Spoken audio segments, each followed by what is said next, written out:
besar Muhammad Shallallahu Alaihi Wasallam sampai akhir zaman. Dan saya ucapkan selamat kepada Bapak Ibu semua yang masih semangat untuk mengikuti kegiatan-kegiatan pelatihan yang diselenggarakan oleh Forum MGMP BK. Dan saya juga mengucapkan terima kasih kepada pengurus Forum MGMP BK yang sudah memprakarsai dan memfasilitasi Bapak Ibu guru hebat di Kabupaten Bogor ini.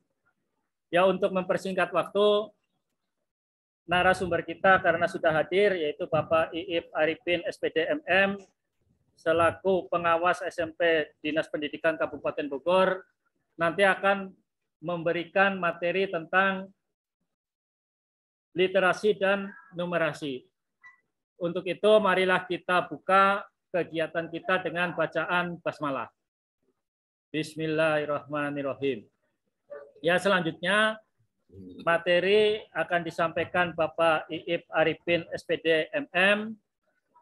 Sebelumnya kami mohon maaf kalau bisa Bapak Ibu membuka kameranya on cam supaya kita saling mengenal gitu.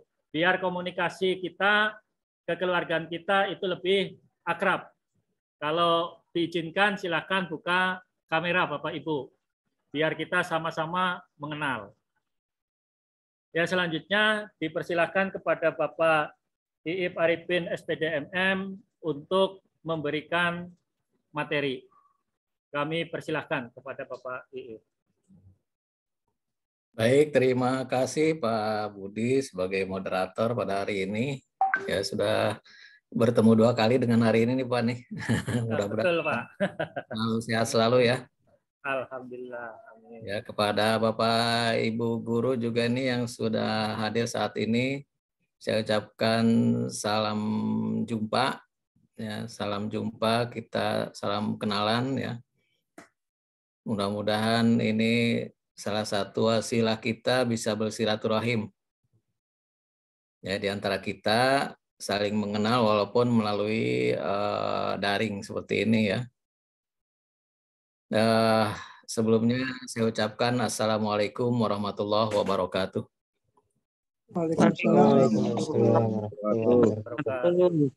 Bapak dan Ibu, tentu saja kita mulai acara kita ini dengan rasa syukur kepada Allah Subhanahu wa Ta'ala dengan mengucap Alhamdulillahirabbil alamin.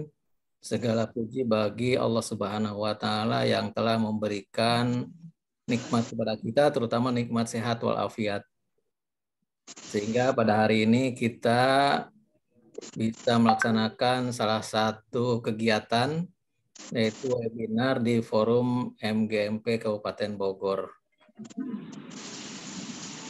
Salawat dan salam semoga tercurah kepada junjungan alam Nabi besar Muhammad SAW, keluarganya dan sahabatnya juga mudah-mudahan sampai kepada umatnya yang setia di akhir zaman.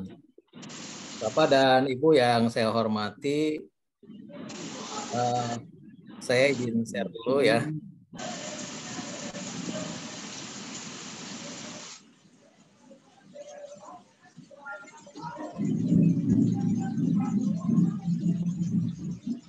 Kita akan membicarakan tentang literasi. Karena pada hari ini tema yang akan kita bahas adalah tentang pembelajaran berbasis literasi dan numerasi. Nah, Bapak Ibu, menurut National Institute for Literacy, mereka mendefinisikan literasi adalah kemampuan individu untuk membaca, menulis, berbicara, menghitung, dan memecahkan masalah pada tingkat keahlian yang diperlukan ya, dalam pekerjaan, keluarga, dan masyarakat. Nah, ini menurut National Institute for Literacy. Jadi yang disebut dengan literasi itu bukan hanya membaca dan menulis, tapi juga berbicara, menghitung, sampai kepada memecahkan masalah ya dalam kehidupan sehari-hari. Seperti itu. Nah, Bapak Ibu, literasi ini sering dihubungkan dengan huruf ya atau aksara atau angka. Jadi literasi ini asal katanya kan dari bahasa Inggris ya. artinya kemampuan untuk membaca dan menulis. Hanya itu saja, tetapi luas ya. Karena di dalam kehidupan kita tentu saja kemampuan membaca dan menulis adalah merupakan kompetensi utama yang sangat dibutuhkan dalam kehidupan kegiatan sehari-hari kita.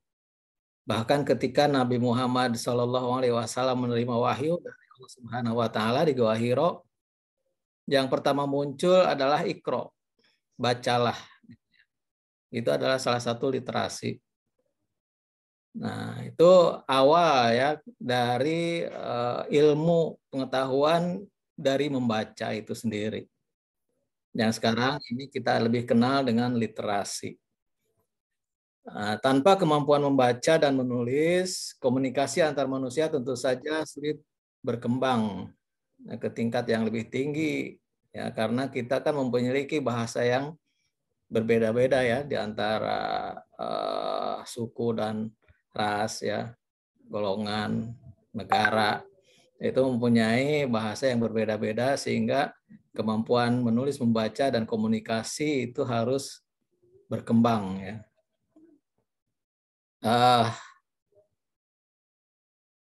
Kemudian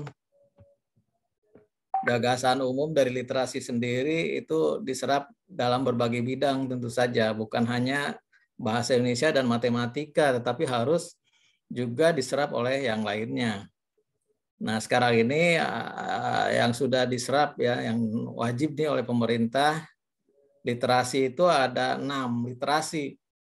Yang pertama adalah literasi baca tulis, kemudian literasi matematika yang disebut dengan numerasi, kemudian literasi sains, literasi digital, literasi finansial, dan literasi budaya dan kewarganegaraan. Nah, di abad 21 ini kita harus siap ya dengan literasi.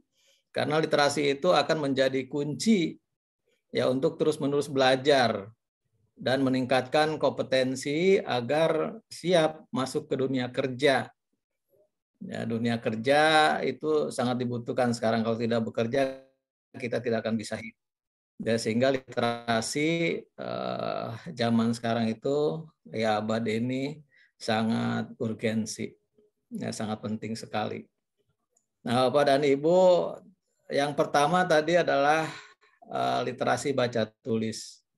Ya mungkin ini sementara nih ya, Bapak dan Ibu juga mungkin sudah pernah mendengar ya bahwa baca tulis itu adalah kemampuan memahami teks, audio, video, dan gambar. Juga menuangkannya itu ide-ide ke dalam tulisan. Seperti itu baca tulis ya sementara. Kemudian literasi numerasi.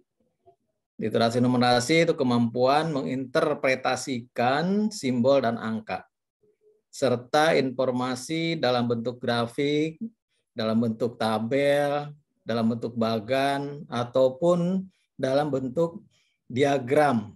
Nah, itu sering kita dapatkan ya dari berbagai informasi. Nah, sehingga kita harus bisa membaca itu, terutama siswa kita ya.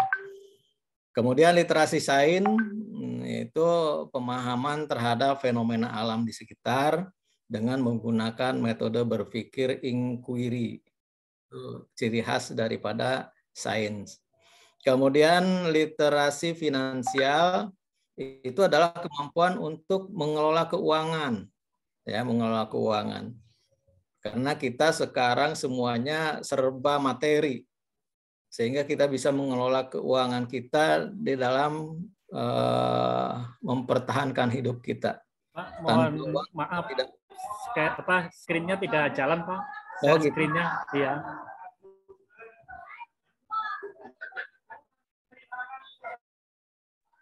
Masih slide yang pertama itu, Pak. Kenapa ya? Taruh, maaf. Bagikan ulang berarti ya? Iya, coba diulang, Pak.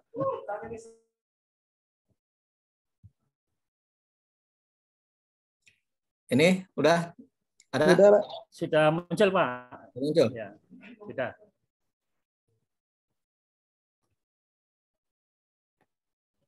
Tapi di sayanya nggak mau jalan nih.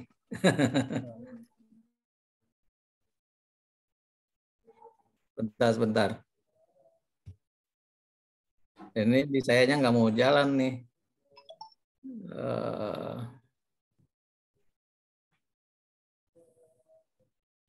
Baik, ulangi ya. Saya ulangi. Ini saya pakai laptop baru, jadi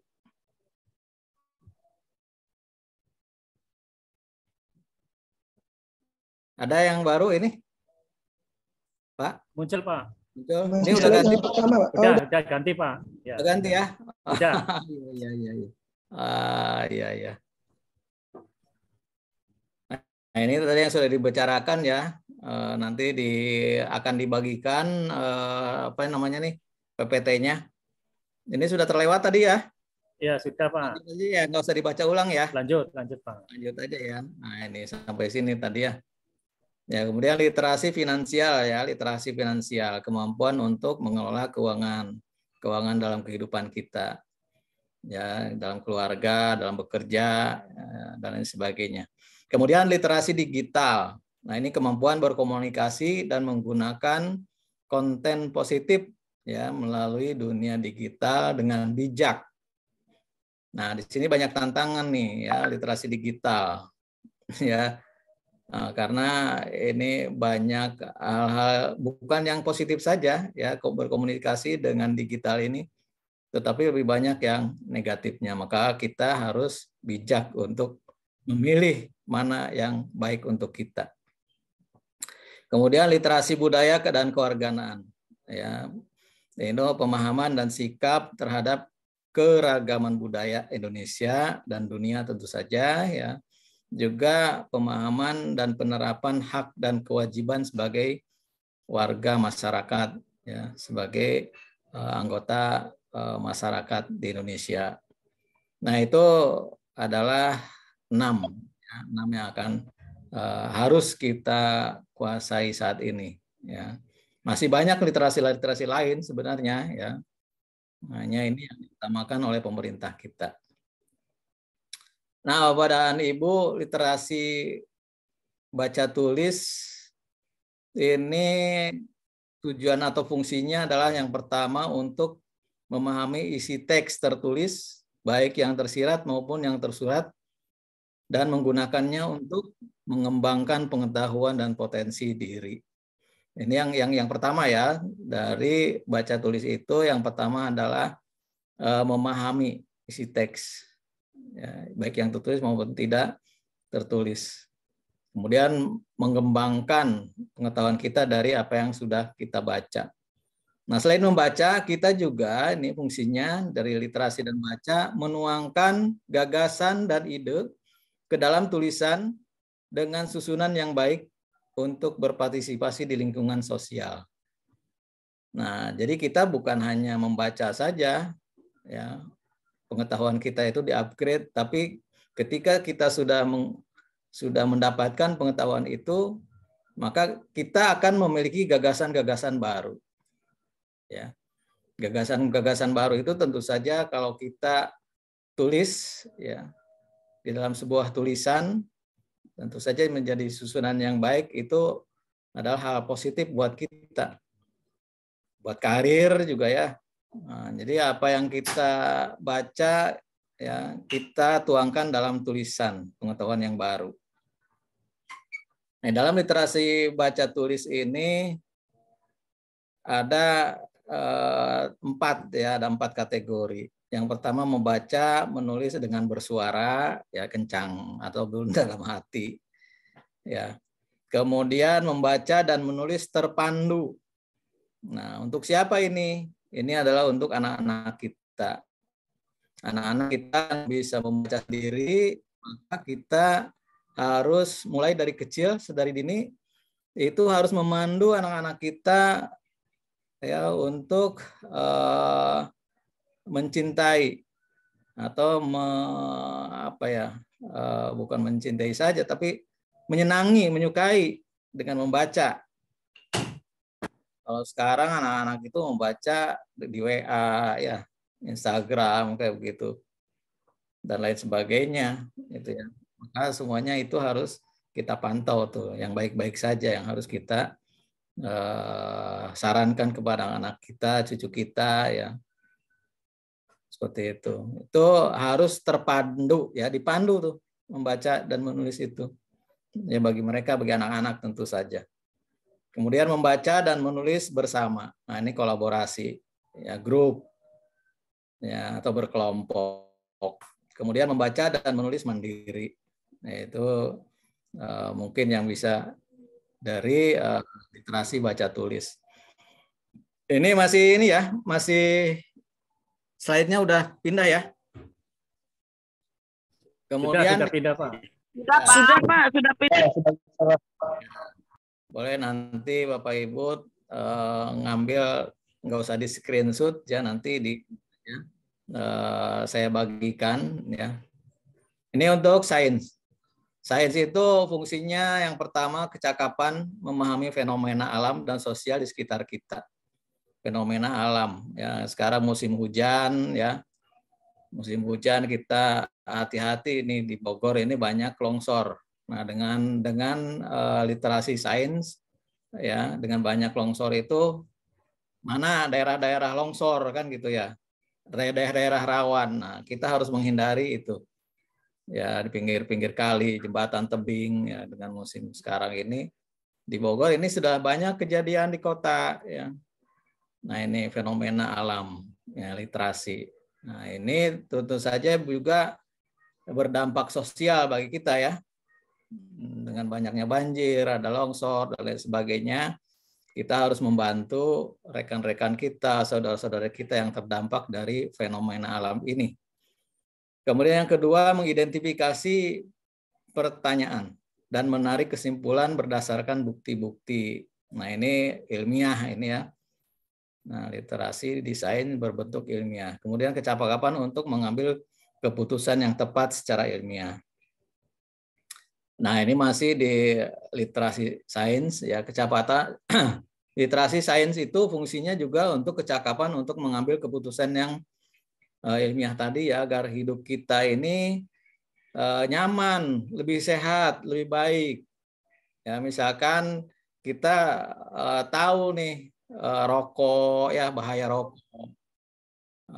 Dengan literasi seperti itu, kita paham, memahami apa bahaya rokok, maka kita akan menghindari rokok itu. Nah, kalau kita tetap merokok, ya literasinya mungkin kurang gitu ya. Atau alkohol ya, itu juga kan kita tahu apa negatifnya ya, gitu, dampak-dampak negatif dari drug ya, dari obat-obat yang memabukkan seperti itu. Nah, ini dalam kehidupan kita, tatanan kehidupan kita supaya kita bisa lebih baik hidup kita dari sana. Ya, literasi untuk hidup, ya, itu untuk kesehatan dan lain sebagainya. Nah, selain itu juga fungsinya adalah berpikir kritis, kemudian menyelesaikan masalah dengan kreatif, kemudian bekerja sama dengan orang lain, berkomunikasi dengan baik, itu sains ya. Nah, ini sains itu sangat penting ya untuk menghadapi tantangan di abad 21 ini tentu saja ya.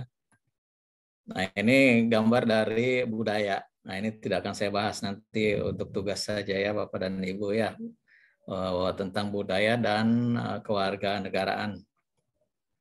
Nah, Bapak dan Ibu tentu saja yang menyerap itu tadi diantaranya adalah matematika. Ya, ini matematika. Nah, sehingga muncullah literasi matematika.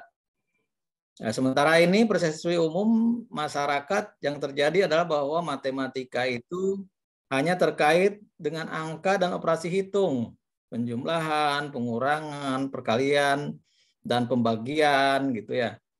Kemudian kompetensi dalam matematik seringkali dihubungkan dengan kemampuan-kemampuan yang hanya memanipulasi bilangan, ya, menghitung cepat misalkan gitu ya. Nah, itu pengertian yang keliru sekarang. Kenapa keliru? Karena sekarang sudah ada kalkulator ya, sudah ada apa tuh alat-alat hitung lainnya yang lebih cepat dari kemampuan menghitung manusia. Nah itu Bapak Ibu ya. Jadi dalam hidup modern, ya, kompetensi membaca, menulis, dan menghitung itu walaupun menghitungnya penting, namun tidak cukup. Ya, tetapi literasi matematika itu harus diartikan sebagai kemampuan untuk merumuskan, menerapkan, dan menafsirkan matematika dalam berbagai konteks. Bukan untuk menghitung saja, tetapi untuk merumuskan, menerapkan, menafsirkan ya dalam berbagai konteks itu. Termasuk kemampuan melakukan penalaran ya, secara matematis dan menggunakan konsep, kemudian prosedur, dan fakta ya, untuk mengembangkan, menjelaskan, atau memperkirakan fenomena-fenomena tentang kejadian. Nah, literasi matematika membantu seseorang untuk memahami peran atau kegunaan matematika di dalam kehidupan sehari-hari, sekaligus juga menggunakannya untuk membuat keputusan-keputusan yang tepat bagi warga negara yang membangun peduli dan berpikir. Nah, untuk menyiapkan peserta didik, ya ini Bapak Ibu, nah, matematika ya, yang pertama memahami konsep matematika, menjelaskan keterkaitan antar konsep, kemudian mengaplikasikan konsep atau algoritma secara luas, akurat, efisien, dan tepat dalam memecahkan permasalahan. Itu yang pertama, ya, fungsinya. Kemudian yang kedua yaitu menggunakan penalaran dalam pola dan sifat. Kemudian melakukan manipulasi matematik dan membuat generalisasi, ya, menyusun bukti atau menjelaskan gagasan dan pernyataan matematika. Kemudian yang ketiga memecahkan masalah yang meliputi memahami masalah, ya, merancang model matematika, kemudian menyelesaikan model dan menafsirkan solusi yang diperoleh. Kemudian yang keempat, tentu saja ini setelah memecahkan masalah mengkomunikasikan gagasan, ya, dengan bentuknya bisa simbol, bisa tabel, diagram, atau media lain untuk memperjelas keadaan atau masalah. Kemudian yang kelima, memiliki sikap menghargai kegunaan matematik dalam kehidupan, yaitu memiliki rasa ingin tahu, perhatian, dan minat dalam mempelajari matematika, serta sikap ulet dan percaya diri dalam pemecahan masalah. Nah, dengan literasi matematika ini, numerasi diharapkan ya, siswa, murid kita itu tertarik ya dengan matematika. Ya, itu Bapak Ibu. Ini literasi numerasi. Ya. Secara nggak kelihatan.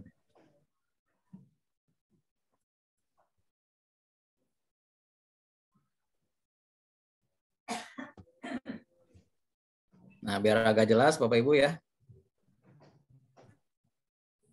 Ini saya besarkan sedikit. Ya, terlihat dari masing-masing di rumah terbaca. Nah, literasi matematik fungsinya adalah untuk menggunakan berbagai macam angka dan simbol yang terkait dengan matematika dasar untuk memecahkan masalah praktis dalam berbagai macam konteks kehidupan sehari-hari. Kemudian kecakapan untuk menganalisis informasi. Ya, kalau tadi menggunakan ini menganalisis informasi yang ditampilkan dalam berbagai bentuk, baik grafik, tabel, bagan, dan menggunakan interpretasi hasil analisis untuk memprediksi dan mengambil keputusan. Nah, ini adalah hal penting di dalam literasi numerasi. Karena dalam kehidupan sekarang, kehidupan sehari-hari dengan digitalisasi ini, informasi-informasi itu dalam bentuk simbol-simbol, ya, dalam grafik, tabel, bagan, gitu ya, sehingga harus kita bisa menginterpretasikan. Nah, ini harus setiap saat bisa ya oleh siswa itu sendiri. Nah, siswa yang harus mampu ya. Kalau kita mungkin sebagai guru sudah terbiasa membaca itu, apalagi guru matematika. Ini maksudnya adalah untuk siswa ya. Nah, agar kita dapat memahami dunia yang penuh angka dan data ya tadi ya. Sekarang ini banyak penuh dengan angka data. Agar kita dapat berpikir rasional, sistematis, kritis ya dalam menyelesaikan masalah, mengambil keputusan dalam berbagai konteks.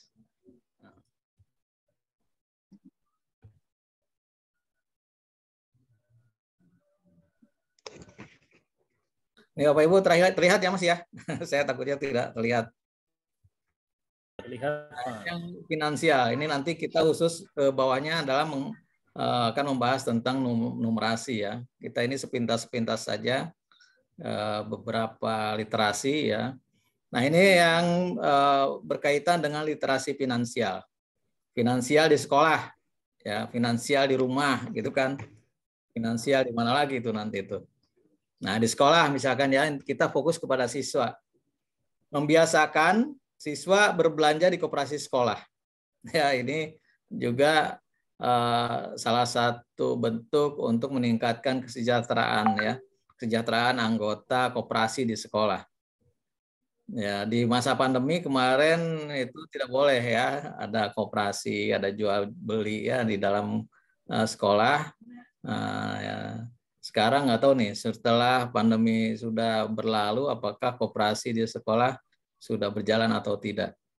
Tapi sepertinya di sekolah sudah ada beberapa sekolah yang koperasinya itu sudah mulai berjalan ya. Karena kalau di koperasi itu kita bisa memantau siswa apa jajanannya. Sehingga makanan-makanan yang diperoleh oleh siswa itu sendiri juga adalah makanan baik. Itu diharapkan dari koperasi sekolah. Jadi jangan sampai sembarangan. Koperasi sekolah itu juga harus selektif ya di dalam menjual makanan. Sehingga inilah salah satu literasi finansial dan juga literasi sains tadi ya, bisa memilih makanan-makanan yang baik. Diterapkan di dalam koperasi. Ya, ini adalah salah satu pembelajaran literasi di sekolah, ya, koperasi itu. Kemudian bagaimana kemasannya, ya, yang ramah lingkungan seperti itu ya, itu di koperasi sekolah itu semuanya diajarkan. Jadi jangan sampai ada yang menggunakan plastik, ya, plastik gitu. Atau kalaupun ada plastik, itu sampah-sampahnya dipisahkan, ya, antara yang biotik dan non biotik ya, bukan apa tuh disebutnya tuh, sampah biotik abiotik ya kalau tidak salah. Kemudian yang kedua, memberikan pelatihan literasi finansial ke siswa ya dalam memahami pentingnya menabung. Nah, ini menabung juga perlu buat anak-anak ya. Kalau dulu waktu kita kecil itu ada sehari misalkan Rp5 ya. Itu literasi finansial supaya anak-anak bisa berhemat dan menyediakan uang untuk masa depan. Kemudian perbedaan antara kebutuhan dan keinginan. Kemudian mengenali metode pembayaran yang tersedia di pasar, ya, baik secara tunai, kredit maupun debit. Nah, ini koperasi ini kalau bisa di sekolah itu juga menyediakan, ya, tapi anak-anak belum punya ya kalau anak-anak ya, itu diajarkan saja tapinya, gitu ya.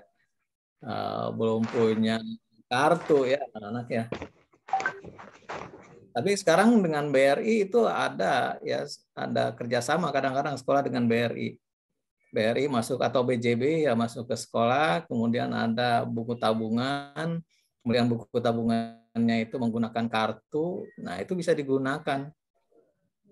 Nah ini adalah literasi finansial, sehingga anak-anak jajannya itu pakai debit saja. Di koperasi sekolah itu sudah menggunakan debit. Kemudian yang ketiga, menyelenggarakan pelatihan kewirausahaan tingkat dasar dengan cara yang menyenangkan dan interaktif melalui gawai. Ini ya, melalui gawai ya. Ini salah satu contoh saja ya.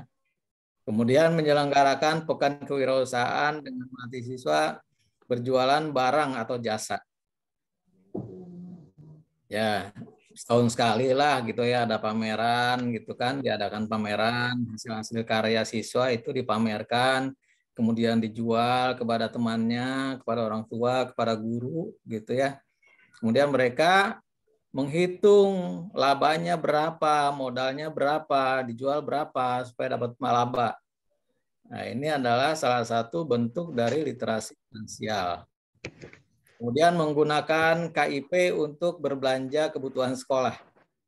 Nah, anak-anak sekarang kan banyak yang dapat KIP tuh, ya setiap 3 bulan sekali misalkan gitu ya. Nah, itu bukan dibelanjakan untuk bayar cicilan motor, tapi harus dibelanjakan kebutuhan-kebutuhan sekolah oleh siswa itu sendiri. Ini harus diajarkan kepada siswa dari sekarang, seperti itu. Kemudian yang keenam, melakukan kunjungan belanja ke pasar tradisional atau ke pasar swalayan.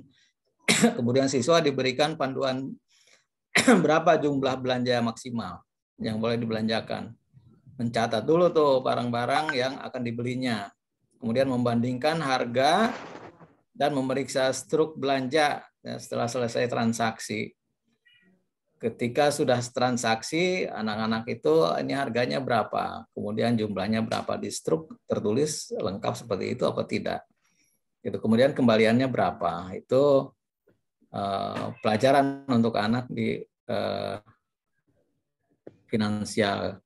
Kemudian melakukan ke bank, pegadaian, koperasi, peruri, atau lembaga-lembaga keuangan lainnya.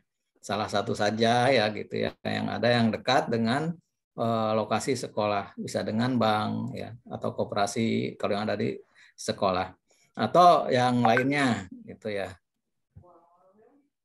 Kemudian di keluarga, ya di keluarga itu apa saja yang bisa kita lakukan berkaitan dengan literasi finansial ini. Ya, Bapak dan Ibu bisa melakukan atau memperkenalkan ya kegiatan yang menghasilkan uang kepada anak, misalkan berdagang. Nah, orang tuanya misalkan membuat pisang goreng ya dibawa ke sekolah. Nah, itu menjadi salah satu bentuk kegiatan yang menghasilkan uang keluarga. Ya, anak-anak itu diajarkan untuk berdagang, untuk menghasilkan uang dengan cara berdagang. Kemudian yang kedua, membiasakan dan memberikan contoh kepada anak bagaimana mengelola uang. Uang sakunya ya, itu dicatat. Kalau bisa, misalkan sehari hari ini itu berapa yang dibelanjakan. Ya. Kalau 15.000 dibelanjakan 10.000, maka yang 5.000-nya masukkan ke tabungan, ke celengan. Itu membiasakan mencatat pengeluaran-pengeluaran. 1 bulan dia menghabiskan berapa tuh? Ya. Nah, itu anak itu sehingga bisa memperkirakan pengeluaran dan pemasukan, jangan sampai minus misalkan ya. Kalaupun minus ya bilanglah sama orang tua. Nah, ini bisa diajarkan ya oleh guru-guru IPS nih terutama.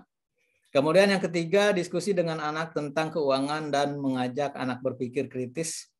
Bagaimana menemukan hubungan antara menghasilkan, membelanjakan, menyimpan, dan mendonasikan uang. Nah, selain menghasilkan tadi ya, anak-anak suruh dagang, kemudian membelanjakan, beli pisangnya berapa, kemudian beli minyaknya berapa, kemudian membeli terigunya berapa untuk membuat pisang goreng itu. Ya, itu adalah modal dasarnya berarti kan. Nah, supaya mendapat keuntungan, kalau ada 10 pisang goreng, ya misalkan 10 tadi modalnya 10.000. Maka untuk mendapatkan keuntungan, anak bisa menghitung tuh. Jangan menjual 1.000. Kalau 1.000 berarti kan 10.000. Sama dengan modalnya gitu ya. Paling tidak dia akan menjual 1.500. Kemudian menyimpan. Nah, itu ya modal tadi kan ada laba tuh disimpan. Kemudian sebagiannya diinfakkan tuh yang 2,5% ya donasi uangnya tadi. Ya, ini bisa dengan zakat 2,5% dari keuntungan penjualan. Nah, ini juga bisa berkolaborasi dengan guru agama ya gitu. Karena nanti di sini bukan hanya untuk numerasi pada literasi matematik lain saja nih ya. Agama pun nanti harus ada literasinya, numerasi ini. Kemudian membiasakan anak menabung di celengan. Nah, kemudian memainkan permainan yang berkaitan dengan finansial, misalnya permainan monopoli ya. Monopoli kan ada pakai uang-uang. Tapi bukan berjudi ya di sini maksudnya. Hindarkan itu untuk berjudi gitu. Tapi ini untuk menghitung uang gitu ya, menghitung uang. Bagaimana mengembalikan, membuat pengembalian ya. Kalau jumlahnya berapa ya, kalau dia dapat jumlahkan keuntungan-keuntungannya itu. Bisa juga mengenalkan aplikasi-aplikasi finansial yang tersedia di Gawai kepada anak. Ya, aplikasi finansial itu apa ya? Saya belum menemukan juga nih. Kemudian mendorong anggota keluarga, terutama anak, untuk membuat perencanaan keuangan sendiri. Misalkan merencanakan membeli 1 bulan itu pensil habis berapa. Ya. Nah, itu merencanakan kapan beli pensil. Gitu ya. Kemudian merencanakan liburan kapan, merencanakan uang jajan. Uang jajan itu untuk apa saja. Nah, kemudian juga merencanakan reuse, recycle. Ini berkaitan dengan sampah ya, biasanya kepada seluruh anggota keluarga. Seperti itu. Nah, ini di masyarakat. Tadi di keluarga, di sekolah, di masyarakat, kemudian keluarga. Edukasi apa saja yang bisa diterapkan kepada siswa? Yang pertama adalah edukasi tentang produk dan jasa keuangan kepada masyarakat. Produk, jasa, ya. Kemudian menyelenggarakan program arisan. Kemudian yang ini kan di masyarakat itu ada tuh arisan-arisan seperti itu ya. Nah, itu anak-anak bisa melihat ibu-ibu ya, mama tuh sedang arisan ya, dihitung. Dia menyuruh investasi yang aman kepada seluruh lapisan masyarakat. Hati-hati Bapak Ibu ya, sekarang banyak yang bermodus koperasi tetapi padahal dia itu hoax, menipu ya. Ini juga harus diajarkan nih ya, kepada disampaikan kepada siswa, kepada masyarakat bahwa berhati-hati dengan investasi. Ya, terkadang juga ada yang berkedok agama ya. Contoh misalkan apa? Ada travel ya. Travel itu misalkan dia menawarkan umroh dengan murah. Ya, yang lain 25 juta, dia 15 juta. Nah, ini harus berhati-hati. Nah, itu tidak mungkin gitu ya. Yang lain kok 25 juta, dia sendiri ada yang 10 juta, ada yang 15 juta. Itu pasti ada udang di balik batu. Ya, ada kebohongan pasti di situ. Ya, meraup keuntungan untuk diri pribadi gitu ya. Akhirnya banyak juga yang harusnya ikut umroh gitu ya.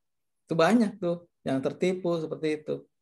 Nah, ini adalah literasi finansial ya Bapak Ibu ya. Nah, ini harus kita yakini itu. Ya, jangan kita terlena. Ini juga harus disampaikan sebagai pembelajaran kepada masyarakat, kepada orang tua, kepada anak ya, di dalam literasi finansial. Kemudian penyuluhan bahaya meminjam uang di rentenir. Ini sekarang udah tidak ada rentenir ya, tapi yang ada sekarang adalah apa itu namanya tuh yang suka ke kampung-kampung ya di masyarakat itu bangke ya. Apa tuh bangke tuh? Oh, bank keliling ya, bank keliling. Itu sama dengan rentenir. Kalau dulu kan rentenir itu menjual, membeli. Ya, kalau sekarang meminjamkan uang. Ya, itu. meminjamkan uang, tapi bunganya bisa 2 kali 3 kali lipat ya. Itu di masyarakat sekarang sedang terjadi fenomena itu. Kemudian yang kelima, pelibatan anggota masyarakat dalam merencanakan kegiatan finansial yang relevan dengan kegiatan dan kebutuhan mereka sehari-hari. Misalkan apa? Memahami informasi terkait harga bahan kebutuhan pokok. Ya, kalau di pasar harganya misalkan hanya 10.000, ya, tetapi ternyata ada yang menawarkan katanya murah 15.000, padahal ya betul lebih tinggi. Nah, ini juga harus dipahamkan. Nah, informasi kredit rumah juga ya. Nah, mana kredit rumah yang murah, mana kredit yang tinggi, kemudian jaminan sosial gitu ya. Kemudian kredit usaha UKM dan lain sebagainya. Itu ya di masyarakat, ya di masyarakat, finansial di masyarakat. Itu literasi finansial Bapak Ibu ya. Nah, ini pertumbuhannya. Pertumbuhan finansial.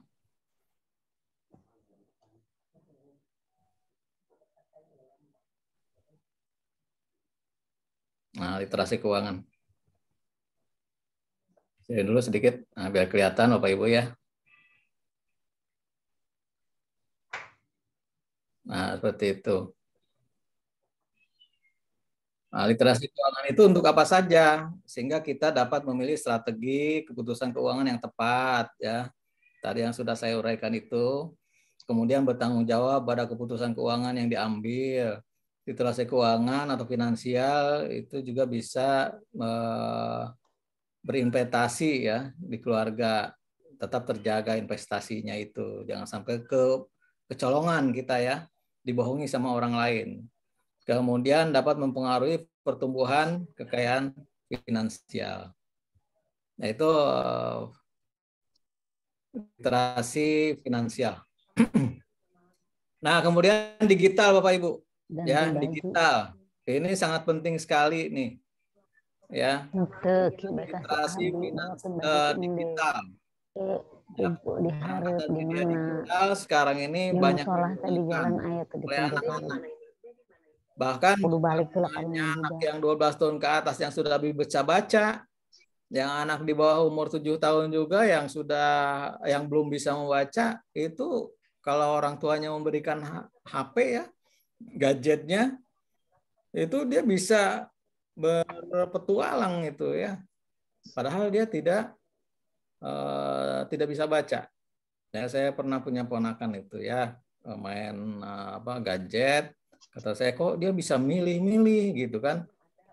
Saya tanya iseng-iseng, kok bisa sih milih-milih itu film gitu. Dia ternyata pakai apa? Pakai voice note, pakai voice ya, mencari itu ternyata dia bisa. Masya Allah, itu anak-anak. Ya mau film apa, mau apa dia, itu dengan teriakan aja dia itu bisa ya nonton. Nah itu. Jadi ini sekarang ini gadget ya, media digital ini sudah sangat sangat digandrungi gitu ya. Sudah hampir semua orang menggunakannya. Nah, Bapak Ibu, berkaitan dengan ini maka yang pertama kita harus meminta ke anak itu jangan sampai mengunci ya. Mengunci HP ya, mengunci tampilan gitu ya. Nah, gitu. Jangan pakai password. Kenapa? Supaya kita bisa melihat apa saja yang dipikirkan, apa yang ditonton, apa yang dilihat ya, kepada anak. Kemudian mengajarkan kritis menyiapkan informasi. Kemudian menggunakan media secara benar, baik ya.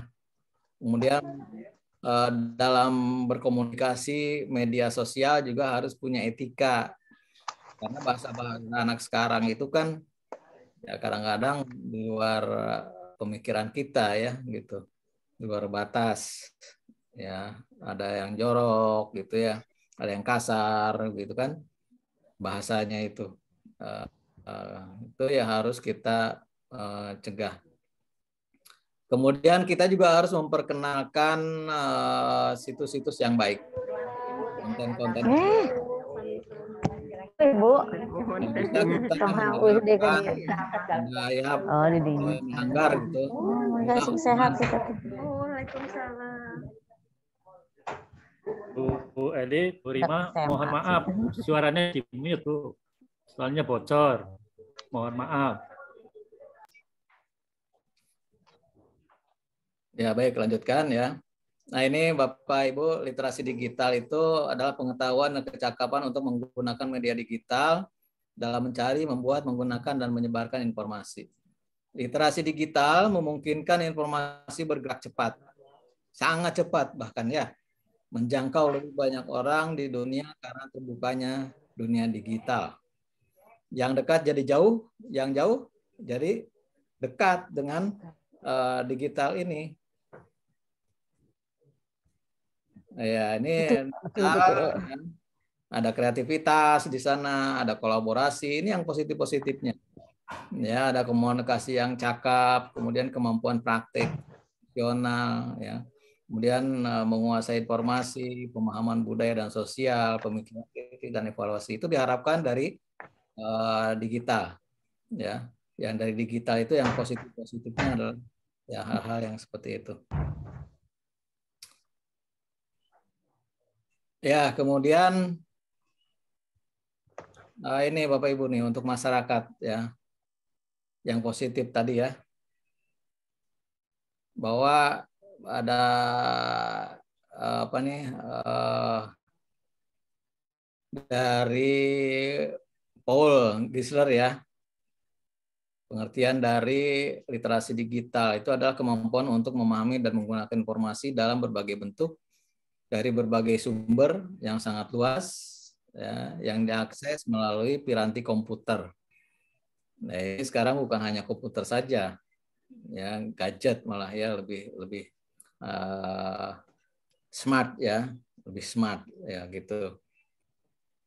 Nah, apa pentingnya literasi digital? Yang pertama yaitu melawan konten negatif ya yang tersebar di internet. Di internet itu banyak tersebar konten-konten negatif. Kita harus melawan itu.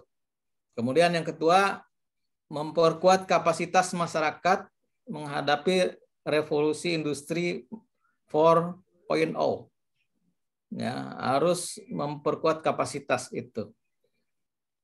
Ya, bahkan ke depan mungkin ini dengan revolusi industri yang lebih tinggi lagi, ya 5.0 itu ya 5.0.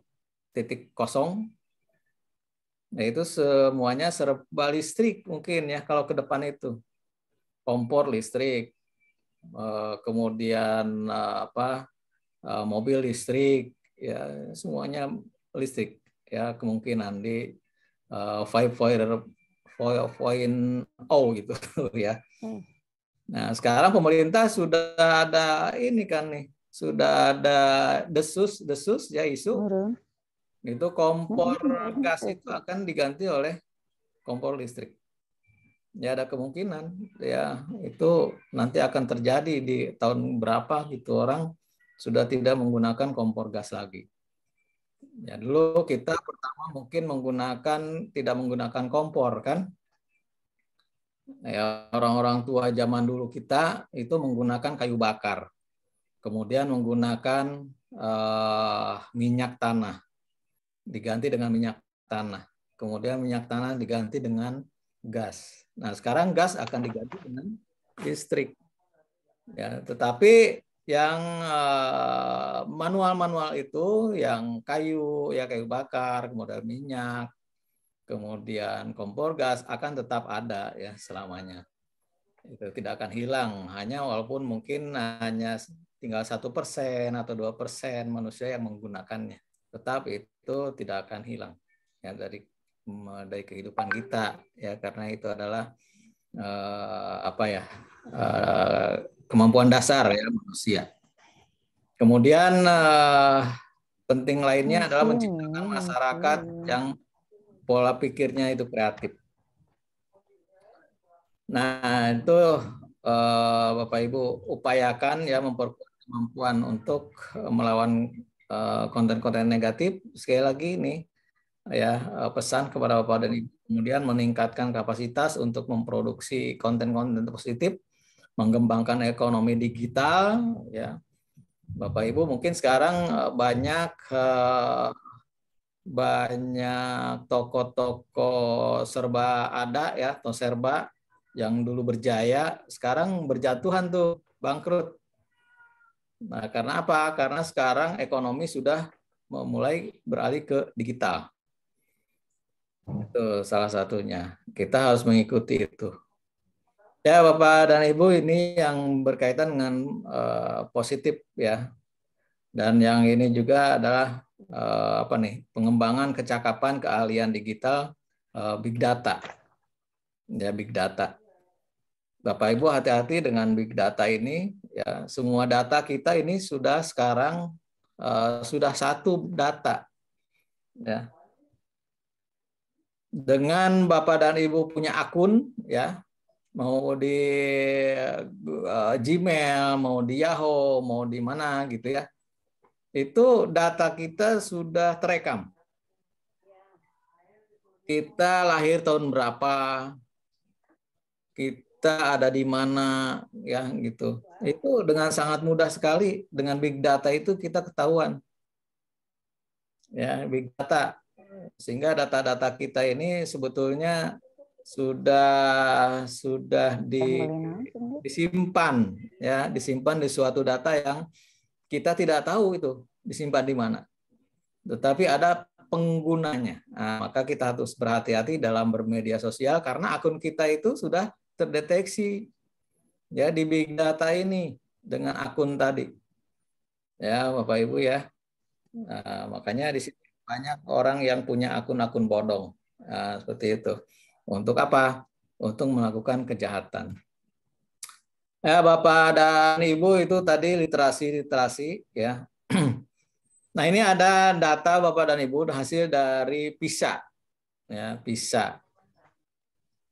Di Indonesia tahun 2000 sampai 2018. Ini adalah suatu organisasi di mana dia itu melakukan penelitian ya, yang siswa seluruh dunia terutama di Indonesia ini juga ikut di dalamnya. Ya, ada 70 negara kalau nggak salah yang ikut di dalam PISA ini. Tentang membaca, kemudian tentang matematik dan tentang sains ya. Nah, ini dari tahun 2000 sampai 2018 grafiknya seperti ini. Yang 500 ini adalah rata-rata di dunia. Ini rata-rata di dunia. Ya, rata-rata di dunia. Ini yang reading, membaca. Datanya seperti ini. Tertinggi pernah di tahun 2009, yaitu 402 mendapat nilai poinnya. Turun di tahun 2018 menjadi 371. Matematik itu tertinggi pernah mencapai 391 poinnya. Masih di bawah rata-rata yang 500 ini. Kemudian di tahun berikutnya tahun 8 di sains ya, nih di sains paling tinggi pernah mencapai 403 di tahun 2015. Nah, ini semuanya di tahun 2018 itu menurun nilai-nilainya. Nah, seperti itu Bapak Ibu, data kemampuan kita ya, numerasi kita di dunia, tingkat dunia. Sehingga di dalam rencana strategis Kemendikbud tahun 2020-2024 itu ditetapkan target PISA tahun 2024 itu hanya membaca itu hanya 396 targetnya. Itu nanti tahun 2024. Kemudian matematik 388, kemudian sains 402. Ini harapan pemerintah tahun 2020 sampai 2024. Maka pemerintah mencanangkan adanya penilaian ya, penilaian kepada sekolah yang disebut dengan asesmen nasional. Nah, ini adalah mengacu kepada ini tadi nih untuk meningkatkan ini. Ya, program penilaian ini untuk mutu setiap sekolah atau madrasah dan program kesetaraan ya. di jenjang menengah maupun jenjang dasar. Mutu satuan pendidikan dinilai berdasarkan hasil belajar murid yang mendasar. Siapa itu? Yaitu literasi dan tambah dengan karakter, ya, serta kualitas proses belajar mengajar. Nah, ini untuk apa nih? Asesmen kompetensi minimum ya, nah, Bapak Ibu. Seperti itu. Baik, lanjutkan. Nah, ini asesmen nasional. Ya, perlu dilakukan untuk meningkatkan mutu pendidikan. Kelihatan nggak, Pak Ibu? Nah, digedein ya. Oke. Asesmen nasional itu perlu dilakukan untuk meningkatkan mutu pendidikan yang berkaitan literasi dan numerasi tadi. Kemudian untuk menghasilkan informasi yang memantau, ya, ada 2 pantauan. Yang pertama perkembangan mutu dari waktu ke waktu, kemudian kesenjangan antar bagian di dalam sistem pendidikan. Misalkan apa? Antara kelompok sosial ekonomi, ya, antara kelompok sosial ngaruh nggak di sekolah? Siswa yang ekonominya tinggi, rendah, itu bagaimana? Ya. Yang OB, Di swasta itu bagaimana kesenjangannya? Itu mengukur, asesmen itu untuk mengukur itu. Kemudian memberi gambaran tentang sekolah yang efektif untuk mencapai tujuan utama. Nah, tujuan utamanya itu tadi ya. Ini diharapkan dapat mendorong sekolah untuk fokus kepada sumber daya, ya, untuk mutu pembelajaran, ya, mutu pembelajaran. Asesmen nasional bertujuan untuk menunjukkan, ya, apa yang seharusnya menjadi tujuan utama sekolah. Apa tujuan itu?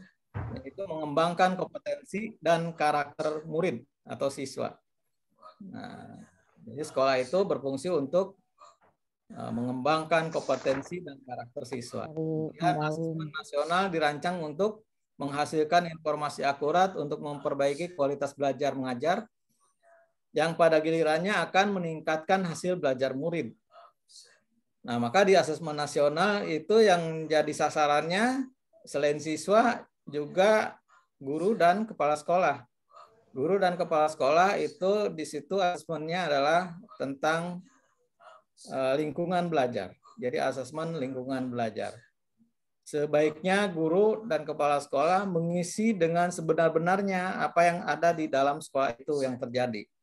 Sehingga dia akan menggambarkan sesuai dengan sekolah tersebut kondisinya.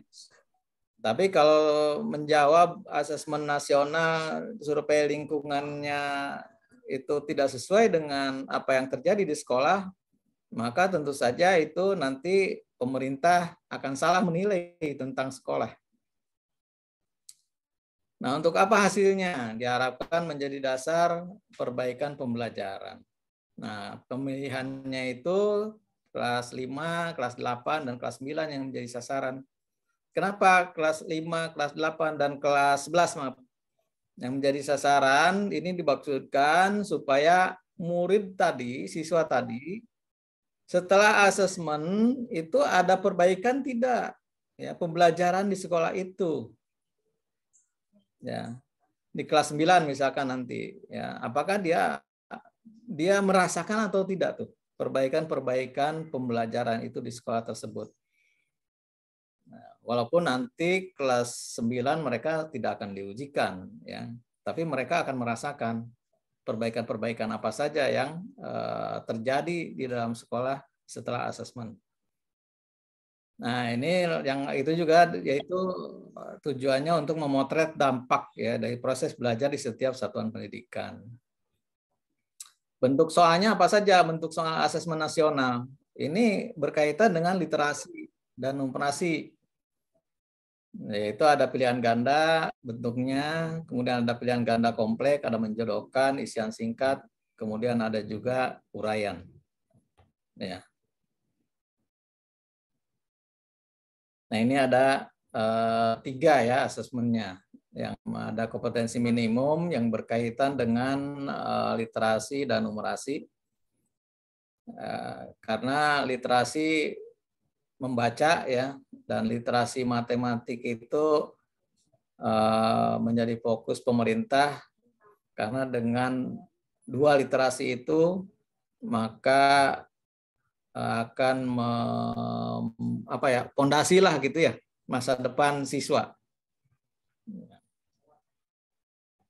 Ini ada 3 ya asesmen, ada survei karakternya juga ya. Jadi siswa itu selain asesmen kompetensi minimum, ada survei karakter. Ya, kemudian ada survei lingkungan belajarnya. Ya, yang tadi saya sebutkan. Nah, ini asesmen. Ya, ini tidak akan saya sampaikan. Tinggal dibaca saja nanti Bapak Ibu ya. Nah, ini contoh soalnya. Nah, Bapak dan Ibu, apa yang strategi yang harus disiapkan oleh sekolah untuk menghadapi asesmen nasional ini? Yang pertama adalah mengembangkan sarana penunjang, ya, dengan memanfaatkan lingkungan sekolah sebagai media pembelajaran numerasi sehingga tercipta ekosistem yang kaya numerasi. Ya, sarana penunjangnya nih, ya, sarana penunjang. Ya, nomor 2 adalah tampilan informasi yang memunculkan numerasi dalam berbagai konteks. Contohnya apa? Misal nih dicontohkan kamar kecil ya, di kamar kecil itu ada gambar yang menginformasikan kalau menggunakan air ya di full itu volumenya berapa tuh yang keluar. Ya. Kalau setelah digunakan itu tidak ditutup lagi kerannya, itu akan menghabiskan berapa liter air. Nah, itu ya. Nah, itu di situ di mana di kamar kecil itu harus ada tuh ya tulisan ya atau peringatan-peringatan seperti itu supaya apa? Supaya siswa itu dapat menghemat air. Maksudnya, itu literasi. Ya, untuk mencuci tangan cukup berapa detik? Misalkan 20 detik. Ya. Menyalakan airnya itu jangan lama-lama. Yaitu di kamar kecil misalkan gitu ya. Atau misalkan memanfaatkan fasilitas lain sekolahnya ya, numerasi. Oh, yang nomor 3 dulu nih. Ya. Tampilan informasi yang biasanya berbentuk teks, ya hanya berbentuk teks itu diperkaya dengan unsur numerasinya, misalkan dengan menggunakan tabel ya. Contoh di perpustakaan misalkan. Nah di perpustakaan itu kan ada pengunjung ya, pengunjung siswa, pengunjung guru, pengunjung tamu di perpustakaan sekolah. Nah itu ditempel di papan pengumumannya. Jumlah siswa yang sering datang, ya laki-laki berapa, perempuan berapa. Gunakanlah tabel, grafik, gambar yang menunjukkan literasi numerasi. Ya supaya anak itu kalau ke perpustakaan, oh ada tabel-tabel nih, sehingga dia penasaran mau membacanya. Kira-kira apa nih maksudnya, tujuannya? Ya, segitu. Bisa dengan lingkaran ya, grafiknya itu bisa dengan grafik batang ya. Nah, atau grafik tabel-tabel lainnya.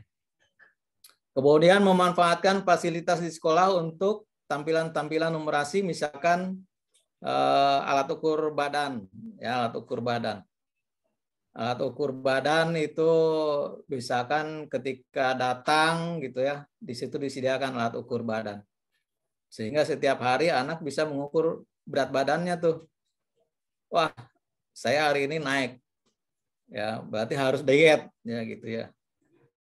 Kemudian tinggi badan, ya pengukuran tinggi badan ya di tembok gitu ya, sehingga anak-anak itu juga bisa mengukur badannya sendiri tingginya. Kemudian termometer ya, termometer suhu ruangan. Di setiap ruangan disediakan suhu ruangan ya, termometer, sehingga anak bisa melihat. Nah, itu fasilitas-fasilitas itu seperti itu bisa dijadikan sebagai alat untuk belajar numerasi. Ya, strateginya seperti itu. Kemudian tersedianya fasilitas tampilan numerasi di taman sekolah, ya. Ada gambar-gambar di tamannya gitu. Atau ada informasi-informasi lain berkaitan dengan literasi. Kemudian ketersediaan lingkungan atau ruangan berkarya untuk numerasi. Ya, bisa saja Bapak dan Ibu itu menyediakan galeri ruangan ya, terbuka maupun tertutup, yaitu yang di dalamnya itu banyak alat-alat yang berkaitan dengan matematika, dengan permainan-permainan tradisional gitu ya. Di situ juga disediakan alat-alat main game dan lain sebagainya. Yaitu strategi yang berkaitan dengan lingkungan fisik di sekolah. Kemudian bagaimana strateginya di lingkungan sosial, pada lingkungan sosial di sekolah itu. Ini tentu saja ada pesan-pesan positif ya, bahwa semua peserta didik itu punya kapasitas, kemampuan untuk menjadi orang yang dapat menggunakan fakta dan konsep, keterampilan dan lain sebagainya berkaitan dengan matematik. Kita berpikir positif dulu. Ya, pesan positif begitu. Kemudian guru dan orang tua mengkomunikasikan pesan positif kepada peserta didik secara konsisten, baik secara lisan maupun melalui perlakuan lainnya, ya. Atau adanya dialog antar guru ya, yang digunakan. Kemudian yang ketiga memunculkan tokoh-tokoh masyarakat yang dikenal pendidik, peserta didik, orang-orang yang terkenal, gitu ya. Kalau di lingkungan situ, di lingkungan sekolah ada siapa tuh yang dikenal gitu ya, dihadirkan untuk apa? Untuk mengubah persepsi atau motivasi ya berkaitan dengan numerasi. Kemudian yang keempat, mengangkat topik yang mengenai pekerjaan masa yang akan datang dan peran penting matematika. Jadi masa depan itu numerasi ya kepada anak itu, nah, itu harus ditekankan. Nah, topik-topik seperti itu ya yang harus selalu kita bicarakan kepada siswa. Selalu digaungkan bahwa numerasi matematika itu penting banget untuk masa depan. Kemudian mengubah paradigma bahwa mengembangkan kemampuan literasi dan numerasi peserta didik merupakan tanggung jawab semua pihak. Ya, bukan hanya siswa saja, tapi guru, mata pelajaran, staf, orang tua, dan pemangku kepentingan. Itu berkaitan dengan lingkungan sosial. Kemudian lingkungan akademis, ya lingkungan akademis, strategi implikasinya bagaimana? Nah, penyediaan buku, ya sekolah harus menyediakan buku-buku. Buku-buku apa saja? Ya, ada buku numerasi, ada buku bacaan fiksi, ada non fiksi, gitu ya. Nah, mengajarkan numerasi maupun cara membuat alat peraga numerasi. Di mana? Di perpustakaan sekolah disimpannya. Kemudian yang kedua, adanya program numerasi sekolah untuk mengaitkan matematika dengan kehidupan nyata. Misalkan apa? Ada seri topik mengenai matematik dalam kehidupan di rumah, matematik dalam berbagai pekerjaan, ya, matematik dalam pekerjaan di masa datang, matematik di kehidupan masyarakat. Nah, ini harus ada motivator-motivator yang kita undang sebenarnya. Kemudian yang ketiga, program numerasi peserta didik untuk SD kalau ini ya. Misalkan apa congklak, permainan papan, permainan ular tangga. Ini bukan hanya anak SD ya. Orang tua juga main congklak juga ya. Kemudian yang keempat adalah program membuat permainan numerasi yang mengundang peserta didik dan orang tua untuk membuat dan memainkan permainan numerasi sederhana. Dapat dibawa pulang ya, misalkan itu untuk dimainkan di rumah. Yaitu strategi berkaitan dengan akademis. Nah, ini di pembelajaran bagaimana? Berkaitan dengan pembelajaran. Nah, matematik ya yang pertama nih. Numerasi pada pelajaran matematika. Numerasi itu berperan menentukan ya arah pembelajaran matematik di sekolah. Sehingga pembelajaran matematik itu lebih bermakna ya dengan numerasi ini bagi peserta didik. Karena apa? Karena secara kontekstual ya, menyampaikannya itu harus di dalam numerasi, ya, literasi matematika itu soal-soal yang kita sampaikan, yang kita hadapkan kepada siswa harus kontekstual. Semuanya menyangkut kehidupan kita yang ada di masyarakat. Ya, informasi-informasinya. Ya, beberapa penguatan numerasi dalam matematika. Ada berapa? Nah, gitu ya nih. Prinsip-prinsipnya di sini memberikan perhatian pada konteks kehidupan nyata, kemudian penerapan pengetahuan matematik, kemudian pengetahuan alat fisik, penggunaan alat fisik, representasi, dan digital. Kemudian peningkatan sikap positif terhadap penggunaan matematik untuk memecahkan masalah yang ditemui dalam kehidupan sehari-hari, kemudian orientasi kritis untuk menginterpretasikan hasil matematik dan membuat keputusan berbasis bukti. Nah, ini implementasi numerasi dalam pembelajaran matematik. Nah, numerasi lintas kurikulum bagaimana? Ini sangat penting juga. Jadi numerasi itu bukan hanya nanti ada di matematika, tapi non matematik pun ikut dalam literasi numerasi ini. Agar apa? Agar numerasi berguna bagi usaha didik. Ya, ini harus ada di semua mata pelajaran di sekolah. Ya, guru dapat menciptakan berbagai jenis kesempatan belajar numerasi. Dari yang pertama itu identifikasi dulu. Ya, guru mengidentifikasi tuntutan numerasi di mata pelajarannya secara spesifik masing-masing. Yang bukan matematik ya, misalkan IPS, agama, misalkan seni budaya, olahraga. Ya, disiplin-disiplin ilmu yang bukan matematik maupun sains gitu ya. Kemudian ya itu harus mengidentifikasi dulu tuh tuntutan numerasinya secara spesifik di masing-masing mata pelajaran. Kemudian memberikan pengalaman dan peluang belajar yang mendukung penerapan gitu ya, pengetahuan keterampilan matematik ya, umum bagi peserta didik. Nah, yang kedua, yang ketiga adalah menyadari penggunaan yang benar dari teknologi matematik di mata pelajaran masing-masing itu ya, menggunakan bahasa ya, dalam pengajaran matematika yang sesuai tentu saja. Nah, ini contoh-contoh ya, contoh-contoh numerasi lintas kurikulum yang non matematik. Misalkan di IPA, kalau IPA sih sudah bisa numerasi banyak ya. Mengestimasi pertumbuhan makhluk hidup, menyatakan prediksi dengan membuat bagan, misalkan gitu ya. Itu temanya. Kemudian di IPS membuat grafik penggunaan air pribadi dan membandingkannya dengan ketersediaan air di berbagai daerah di Indonesia. Ini temanya misalkan gitu ya. Kemudian di bahasa membandingkan istilah-istilah matematik yang memiliki pengertian yang berbeda dari penggunaan sehari-hari.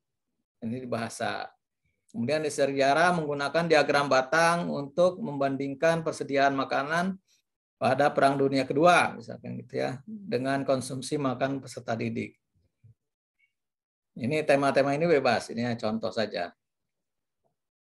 Nah, kemudian dipilih ya KD-nya gitu kan. Kemudian di seni misalkan ya, memperkirakan ruangan yang dibutuhkan untuk menggambar dengan proporsi yang tepat. Kemudian di PJOK memperkirakan berapa kalori yang dibakar untuk kegiatan fisik tertentu. Misalkan lari atau misalkan olahraga sepak bola gitu ya, kalori yang dibakarnya berapa tuh selama 15 menit atau 30 menit. Kemudian di PKN membandingkan tingkat pertumbuhan ekonomi di berbagai era. Ya, di berbagai era apa? Presiden dari pertama, kedua, ketiga pertumbuhan ekonominya gimana? Ya, membandingkan itu misalkan. Ya, ini contoh-contoh tema ya dari berbagai mata pelajaran berkaitan dengan numerasi. Nah, bagaimana dengan di matematika sendiri? Nah, di matematika sendiri, Bapak Ibu, untuk memperbaiki pembelajaran, meningkatkan pembelajaran berkaitan dengan pembelajaran literasi numerasi ini harus merancang RPP dulu, ya, RPP yang berkaitan dengan literasi numerasi. Kita harus memilih kompetensi dasarnya yang cocok ya dengan literasi dan numerasi, misalkan di kelas 7. Nah, kita pilih menjelaskan kompetensi dasarnya adalah menjelaskan rasio 2 besaran. Ya, satuannya sama dan satuannya berbeda dengan fokus pada faktor, skala, dan proporsi kecepatan dan debit. Kemudian indikator pencapaian kompetensinya misalkan adalah mengidentifikasi berbagai rasio dan proporsi, menggunakan rasio 2 besaran terkait proporsi untuk menyelesaikan masalah. Nah, ini yang kognitifnya ya, pengetahuannya. Nah, ini adalah keterampilannya menyelesaikan masalah yang berkaitan dengan rasio dan besaran. Satuannya sama atau satuannya berbeda dengan fokus pada faktor skala dan proporsi kecepatan dan debit. Indikatornya menggunakan proses berpikir kritis untuk menganalisis suatu masalah kontekstual yang berkaitan dengan proporsi, menyelesaikan masalah penalaran proporsional yang berkaitan dengan proporsi dengan cermat. Nah, kalau dulu itu yang maksudnya yang K13 ya, itu pakainya adalah KD. Tapi yang untuk sudah PSP atau yang IKM itu menggunakannya di sini adalah tujuan pembelajaran ya. Tujuan pembelajaran itu bedanya. Materinya sama ya, materinya sama. Nah, untuk merancang RPP Bapak Ibu ya, walaupun kita sekarang masih menggunakan K13, mari kita sama-sama menggunakan format modul ajar. Ya. Coba kita mulai dengan format modul ajar. Yang pertama harus ada tujuan pembelajarannya. Ya, tadi tujuan pembelajarannya sudah disampaikan di atas ya. Kemudian ada deskripsi umumnya. Ya, deskripsi umum disampaikan di sini. Misalkan dalam matematika sekolah menengah, rasio dan proporsi adalah topik penting yang mengungkapkan bahwa proporsi merupakan salah satu ide dasar dalam matematika yang membantu peserta didik untuk memahami skema matematika lainnya dan menghubungkannya. Menurut Sain 2000 menyatakan pemahaman rasio dan proporsi sangat penting, bla bla bla bla gitu ya. Nah, ini ditulis semuanya nih. Deskripsi umumnya. Kemudian di sini juga ada landasan teorinya disebutkan. Ya, menurut Lemon 94 yang menyatakan bahwa tahapan pembelajaran yang digunakan untuk mempelajari rasio dan proporsi sebaiknya tidak dimulai dari notasi A per B dan C per D, tetapi peserta didik sebaiknya disuguhkan aktivitas pembelajaran mengenai rasio dan proporsi yang diangkat dari aktivitas kehidupan sehari-hari. Ini untuk kelas 7 nih contohnya. Ya, ada contoh penerapan rasio ya seperti itu. Kemudian jam pelajarannya di sini alatnya foto, gambar, medianya kertas. Kemudian ada pertanyaan pemantik. Nah, Bapak Ibu ada pertanyaan pemantik. Berapa rasio panjang dan lebar foto? Ya. Itu pertanyaan pemantiknya. Kemudian apakah ukuran foto proporsional? Nah, ini untuk merangsang anak berpikir ya. Bagaimana bentuk foto yang proporsional menurut kamu? Ini ditanyakan kepada siswa. Ini untuk pemantik. Kemudian pemahaman bermaknanya yaitu rasio merupakan perbandingan ukuran dua jumlah unit yang sama. Kemudian proporsi mengacu pada kesetaraan dua rasio. Kemudian di sini ada deskripsi pembelajarannya. Ya, ada deskripsi pembelajarannya, ada konteks, ada konten, kemudian ada level kognitif. Level kognitifnya itu ada 3, pemahaman, penerapan, dan penalaran. Nah, ini semuanya harus masuk ke dalam asesmen, Bapak Ibu ya. Nah, ini ada asesmennya, asesmen tentang pemahamannya, ada tes asesmen tentang penerapannya, kemudian ada asesmen tentang penalaran. Penalaran. Apa itu konteksnya? Nah, konteksnya dari yang barusan rasio itu secara pribadi ya, konteks pribadi, masalah yang diangkat pada aktivitas pembelajaran adalah masalah yang terkait dengan keseharian peserta didik dengan mengerjakan tugas sekolah. Sehingga konteks tersebut masuk dalam kategori konteks pribadi. Kontennya adalah tentang bilangan. Ya, konten pada masalah bab ini terkait dengan mengukur serta membandingkan bilangan, lalu mengidentifikasi hubungan bilangan sebagai rasio dan proporsi. Nah, untuk itu masalah tersebut mengingatkan konten bilangan, mengangkat ya konten bilangan.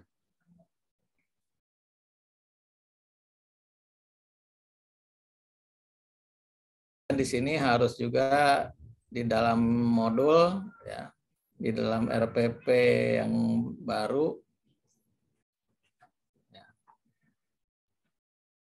Nah, di sini ada kegiatan pembukanya. Nah, ini masalah yang pertama, mengedit gambar. Ya, mengedit gambar. Bla bla bla bla gitu ya. Ada kelompok 1, ada kelompok 2 nanti ya gitu ya. Ini ada gambarnya. Kemudian gambarnya ini baru materi ya, belum masuk ke RPP sesungguhnya nih. Ini materi yang akan dibahasnya. Ya, materi yang akan dibahasnya. Disampaikan di sini. Kemudian di sini penilaian formatifnya nih. Ya. Nah, di sini. Aspek pemecahan masalahnya apa? Ya. Perlu intervensi khusus, kemudian dasar, cakap, mahir. Nah, ini KKTP-nya nih. Ya. Indikator keberhasilannya di sini. Memahami masalahnya, ya. Nah, ini baru nanti ada kegiatan inti. Selain membuka tadi ada kegiatan inti. Nah, di sini Bapak dan Ibu ya. Tugas kepada anaknya nih. Nah, diberikan gambar.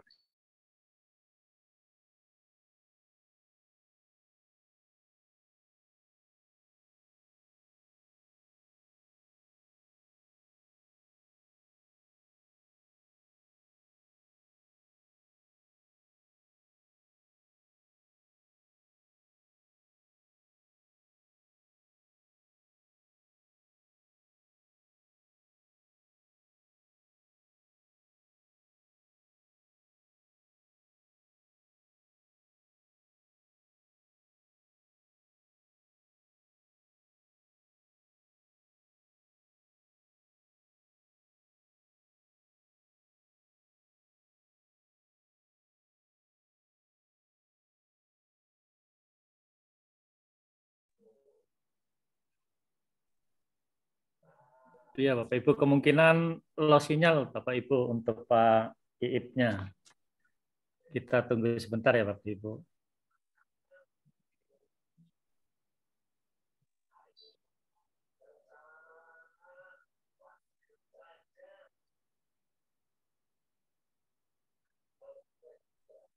Halo, maaf Pak Budi nih, barusan ada error. Iya Pak, loss sinyal ya Pak.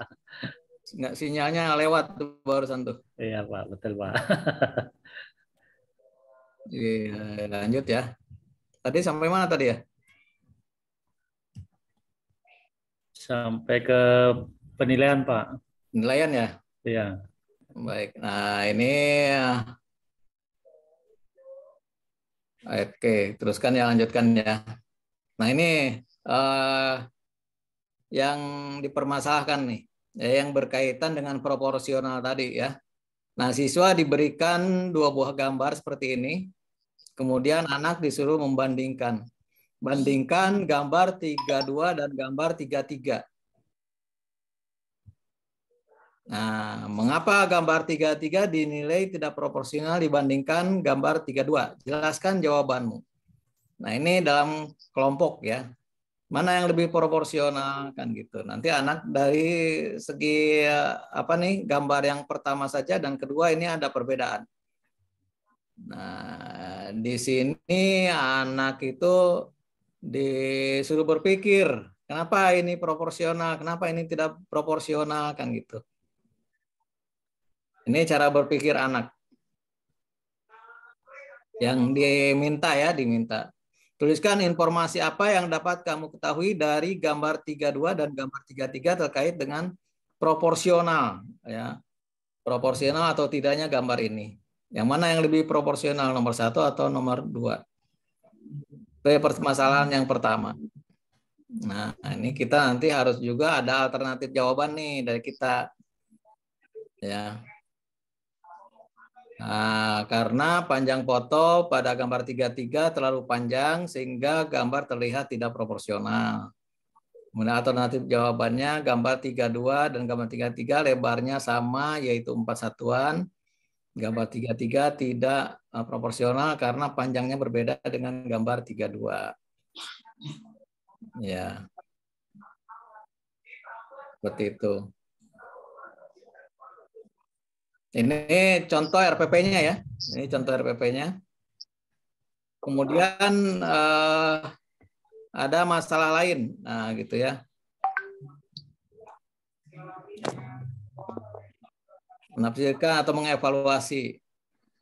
Jika terdapat gambar A dengan ukuran yang berbeda seperti pada tabel di bawah ini, maka lengkapi kemungkinan ukuran tinggi. Nah, ini tadi harus bisa membandingkan rasio ya. Supaya proporsional, bagaimana nih? Ya, gambar 32 ini dengan gambar 33 supaya proporsional ya. Ukurannya harus bagaimana? Nah, sehingga siswa nanti bisa menyimpulkan sendiri gitu ya supaya ini proporsional gambarnya. Nah, yang ini lebarnya ini harus ditambah, ya kan? Nah, seperti itu. Karena ini panjangnya bertambah, maka lebarnya pun harus bertambah sesuai dengan proporsinya. Bertambahnya berapa kali? Kalau ini 2 kali, berarti lebar juga 2 kali. Kalau panjangnya 2 kali, lebarnya 2 kali. Nah, sampai ke sana, itu ya. Pertanyaan-pertanyaannya seperti itu. Ya, pertanyaan-pertanyaannya yang membangkitkan bukan hanya menghitung, tapi dia harus berpikir. Nah, ini yang berkaitan dengan proporsional tadi. Kemudian diberikan tabel. Ya, kalau tingginya 2, panjangnya 3, kemudian dirubah menjadi tingginya 4, berapa nih panjangnya? Baru ke sini. Ya, siswa itu. Nah, sebelumnya tidak begini dulu nih contohnya. Tidak, ini adanya ke tahap ketiga. Tahap 1 tadi membandingkan gambar. Tahap kedua adalah memproporsionalkan, membuat gambar itu supaya proporsional bagaimana. Baru di sini nanti anak dites ya dengan angka-angka seperti ini. 2, 3 perbandingan panjang dan tingginya. Berarti di sini menjadi 4 dan 6 nantinya. Kalau di sini 9 berarti di sini menjadi 6 dan seterusnya dan seterusnya. Nah, anak nanti akan mengisi sendiri. Nah, diharapkan di situ anak menjawab sendiri ya, menjawab sendiri, menemukan sendiri bagaimana supaya proporsional gambar itu. Nah, dan seterusnya dan seterusnya. Ini ada gambar-gambar lainnya. Nah, seperti ini. Ya. Nah, itu Bapak Ibu. Nah, ada yang lain, misalkan masalah lain, mobil hemat ya bahan bakar. Ya, ini yang pertama apa nih? Ya permasalahannya berkaitan dengan mobil. Ini ada keterangannya dulu nih. Ya. Ya, kita besarkan supaya kelihatan apa sih yang permasalahannya. Ya, karena di dalam literasi numerasi ini semuanya harus berkaitan dengan kehidupan nyata. Ya, kalau tadi berkaitan dengan gambar, foto ya, proporsionalnya. Nah, ini proporsional berkaitan dengan mobil nih. Nah, mobil. Ada mobil Alfa, ada mobil Beta, ada mobil Ceria, ada mobil Delta, ada mobil Echo. Ya, keterangannya adalah ayah ingin membeli mobil baru. Berdasarkan dana yang tersedia, ayah sudah menyeleksi 5 merek mobil dan mendapatkan brosurnya. Ayah memikirkan berbagai pertimbangan untuk mengambil keputusan. Dan salah satu kriteria yang harus dimiliki mobil adalah hemat bahan bakar. Ya, salah satunya harus hemat bahan bakar. Jika ayah meminta tolong kepadamu untuk membantu memilih di antara kelima merek ya, dari mobil itu, yang ada pada gambar 35, bagaimana kamu menentukan mobil mana yang kamu pilih? Nah, di sini ada keterangannya nih. Ya, hanya ini nggak kelihatan sih. Ya, nih. Ini kurang terbaca. Ya, mohon maaf Bapak Ibu nih. Ini di sini kan ada ininya nih, ya ada keterangannya. Nah, dari keterangan-keterangan ini nanti anak harus memilih pertanyaan-pertanyaan tadi. Ya. Seperti itu. Mohon maaf nih gambarnya kurang layak ya. Nah, kira-kira seperti ini lah ya. Ini keterangannya seperti ini ya, yang ada di gambar itu sebetulnya. Ya, penggunaan bahan bakar berbagai merek mobil, kan Alfa tadi ya, ada Beta, ada Ceria. Nah, di dalam kota itu 1:17 penggunaan bahan bakarnya kalau Alfa. Kemudian di luar kota 1:24. Ya, itu melalui jalan tol ya. Ini harus keluar kotanya pakai jalan tol. Kemudian Beta ini 0,083 liter per kilometer. Kalau dalam kota, di luar kotanya 0,056 liter per kilometer. Ceria, Delta ya seperti ini. Nah, seperti ini ya, Ho. Nah, ini artinya kalau 1:2, 1 liter ya menempuh 2 kilometer. Kadang ada perbandingan ya di sini ya. Nah, yang ini maksudnya adalah 1 liter 24 1 liter 24 kilometer. Ya, ini per 10 liternya. Ya, 10 liter menempuh jarak 180 km. Nah, ini anak nanti harus membandingkan gitu ya. Pertanyaannya tadi sudah harus memilih salah satu. Mana yang lebih irit? Ya, penggunanya nih. Terus menggunakan ini ya tabelnya. Penggunaan bahan bakarnya bagaimana? Nah, ini jawabannya. Kalau Alfa 17 km per liter di dalam kota, di luar kotanya 24 km. Nah, ini diharapkan siswa menjadi ya seperti itu. Kemudian baru dia akan menyimpulkan mana tadi? Menyimpulkan mana yang benar.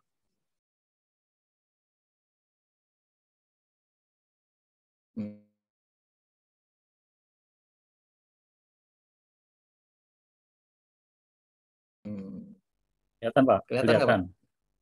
Ya. Ini ada tahap 1 dan tahap 2 dalam pembelajaran. Nah, di tahap 3-nya ini nanti pertanyaan-pertanyaannya, kemudian kesimpulannya. Nah, ini kunci jawabannya. Ini alternatif jawaban yang diharapkan dari siswa setelah pertanyaan Bapak Ibu ya.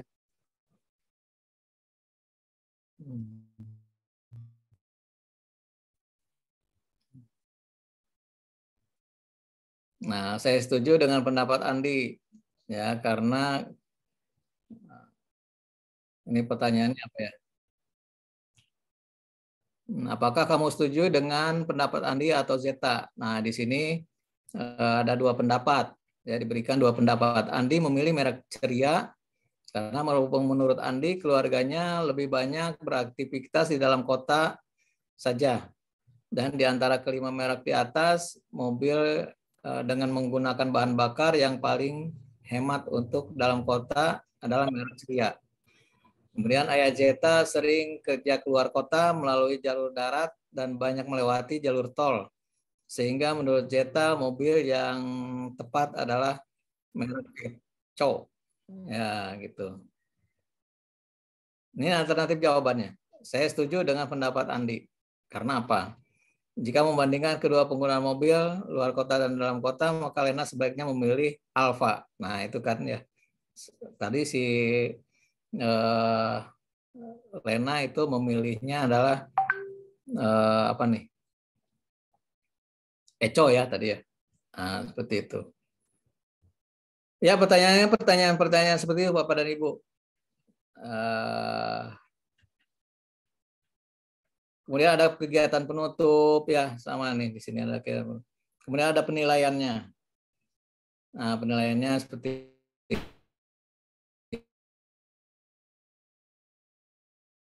ini. Nah, mungkin itu saja dulu Bapak dan Ibu yang saya sampaikan berkaitan dengan pembelajaran di kelas ya, berkaitan dengan literasi dan numerasi. Jadi berbeda pembelajarannya dengan pembelajaran yang biasa yang hanya apa ya, normal-normal saja gitu ya. Yang biasa-biasa saja, tapi di sini pertanyaan-pertanyaannya adalah pertanyaan-pertanyaan yang harus berpikiran berbeda ya, pertanyaan-pertanyaannya yang menggelitik gitu. Itu yang numerasi. Ya, literasi, numerasi, pembelajaran matematika di dalam kelas ya yang harus kita bisa implementasikan ya di dalam RPP kita ya. Ini harus direncanakan seperti itu. Ini nanti Bapak Ibu udah bisa dipelajari ya, dipahami lebih dalam lagi nanti di rumah masing-masing ya. Sebenarnya ini harusnya ketemu di Turing ya, supaya kita bisa menelaah kompetensi lainnya atau bentuk-bentuk kegiatan pembelajaran lainnya yang berkaitan dengan numerasi ini. Tadi kan ada apa? Proporsi ya, foto proporsional gitu. Bagaimana pertanyaan-pertanyaannya yang menggelitik ya, yang bisa membuat anak-anak itu berpikir ya untuk menjawab. Nah, di sini sebetulnya ada juga nih contoh untuk kelas 8. Ya, untuk kelas 8 ini berkaitan dengan statistik ya. Nah, ini nanti Bapak dan Ibu pelajari saja nih. Ya, contohnya di sini. Ya, tentu saja ini guru harus lebih kreatif nih membuat RPP-nya ya. Membuat bahan ajarnya itu lebih apa ya, lebih sulit lah gitu ya dibandingkan dengan RPP biasa yang sederhana. Ini berkaitan literasi, ini kita juga harus berliterasi tentu saja gurunya. Tidak monoton hanya yang biasa ya mengajarnya. Yang hanya pengetahuan biasa. Penjumlahan, pengurangan, perkalian gitu ya, mengalikan, menjumlahkan, bukan hanya seperti itu tapi bagaimana membandingkan gitu, menalar. Ya, mungkin sampai sini saja dulu, nanti ada pertanyaan-pertanyaan lebih jauh. Ya, silakan, kalau bisa saya jawab akan saya jawab. Kalau tidak bisa saya jawab, nanti saya jadikan PR ya. Yang akan saya share nanti jawabannya kalau bisa dijawab ya. Seperti itu. Bapak Ibu, saya akhiri dulu. Billahi taufiq wal hidayah. Assalamualaikum warahmatullahi wabarakatuh. Waalaikumsalam warahmatullahi wabarakatuh. Ya, demikian tadi Bapak Ibu pemaparan tentang literasi dan numerasi dari Bapak Iip Arifin SPDMM. Mungkin dari Bapak Ibu ada yang mau bertanya, dipersilakan dua penanya Bapak Ibu. Kami persilahkan Bapak Ibu untuk bertanya.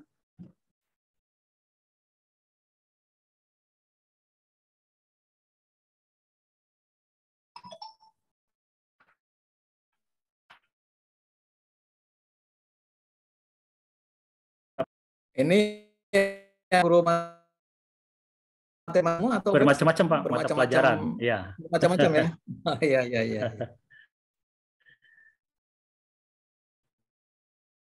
Ini juga ada contoh dulunya nih, ya, membuat RPP-nya. Nanti kan Ibu memerlukan, nanti saya akan ini dulu nih, buat.